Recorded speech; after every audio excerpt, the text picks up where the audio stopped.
Hi, my name is Jacqueline Paul, and I'm the project lead for the Maugalee Giginijana Initiative. You're going to be hearing from my colleagues Elizabeth Burton, policy analyst, and Heather McNeil, our legal advisor.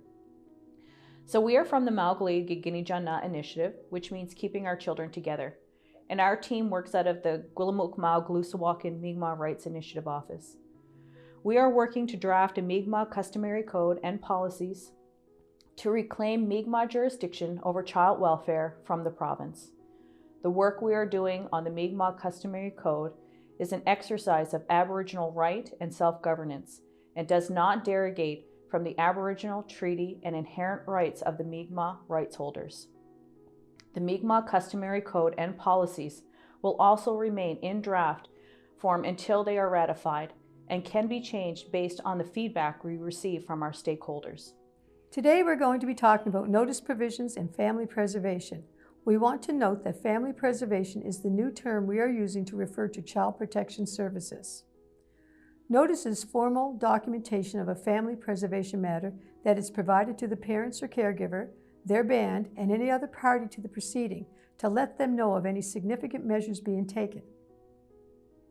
The band gets notice because they can bring the band's perspective and interest to a family preservation matter that involves one of their band members. They also have a wealth of knowledge and information regarding their community, the issues facing community members, and services and supports available within their community. Bands can have band designates working for them to perform this role. For information on your community's band designate, check out netaway.ca, spelled netawey.ca, or reach out to your band's office. Significant measures are actions taken by the agency to address the safety needs of a Mi'kmaq child, and they can include 1. When the child is separated from their parents or caregiver. 2. When the child is being moved to a placement or is moved out of their home. 3. Whenever a care plan is being made for the child that involves a disruption in the caregiving of the child, or 4. When an application to the tribunal is being made. Parties to a proceeding are people who can have a role in family preservation matter. Parties to a proceeding include the parents or caregiver, the agency, the child if they're over 12, or if tribunal orders it for younger children, and any third party added by the tribunal. It's important for parties to a proceeding to have a legal representation to help them navigate and understand the tribunal process. Even children over 12 can have a lawyer represent them. Children can also work with a children's advocate to have their voice heard. Now we're going to talk about family preservation, child protection. The Mi'kmaq Customary Code has 2 principles guiding family preservation services. The first principle is when a Mi'kmaq child is determined to be in need of family preservation support, social workers must respect the different traditions, culture, and language of Mi'kmaq communities when taking a child into care. The second principle is family preservation services and supports, including taking a child into care, will be provided only in circumstances where there is no other reasonable way to safeguard and promote the Mi'kmaq child's safety and well-being. There are going to be times when a child needs to be separated from their parents or caregiver. The Customary Code outlines the grounds to do this. Families need to be supported in the least intrusive means possible, so a child should only be taken into care if they have suffered or are vulnerable to suffering from any of the following. So in cases of serious or repeated physical or emotional harm, they can be taken into care. When the child's basic needs for life are not being met. When there is sexual harm or exploitation of a child. When the child has severe mental health issues, self-destructive behavior, or aggressive behavior towards others.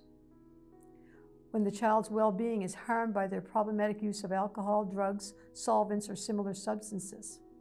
When the parents or caregiver's mental or emotional health creates a safety concern to the child. When the child is exposed to domestic violence, family violence, or severe domestic disharmony. When the child has been left alone without adequate care arranged. When the child is under 12 and is killed or seriously injures someone or caused significant property damage, or when the child is under 12 and has on more than one occasion injured someone or caused property damage with the encouragement of their parents or caregiver or another person.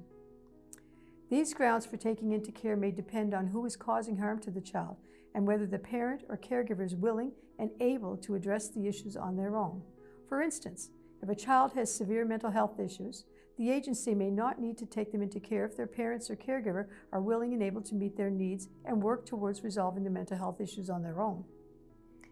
If a report of harm to a child does come into the agency, the social worker has a responsibility to respond according to the type of harm reported. More serious issues must be responded to more quickly to ensure the safety and well-being of the child. Response times can vary from 1 hour to 2 days. Social workers also have a responsibility to make sure that the report is true before taking any significant actions, so that a family is supported in the least intrusive manner possible. Social workers conduct an inquiry or investigation to gather information and evidence to determine what the needs of the child and family are. When the agency is working with a family on a family preservation matter, the social worker must make active efforts to proactively engage with and support the Mi'kmaq child or family in addressing the safety concerns. Active efforts require something more than just telling the child, family, or carer what they should do to meet their needs or address any safety concerns. Active efforts instead mean directly working with the child, family, or carer to help meet their needs and reduce or resolve any safety concerns. Thank you so much for listening. We hope you keep an eye on our social media and YouTube pages for our next video, which is going to be on placement of a Mi'kmaq child. Thank you. Thank you.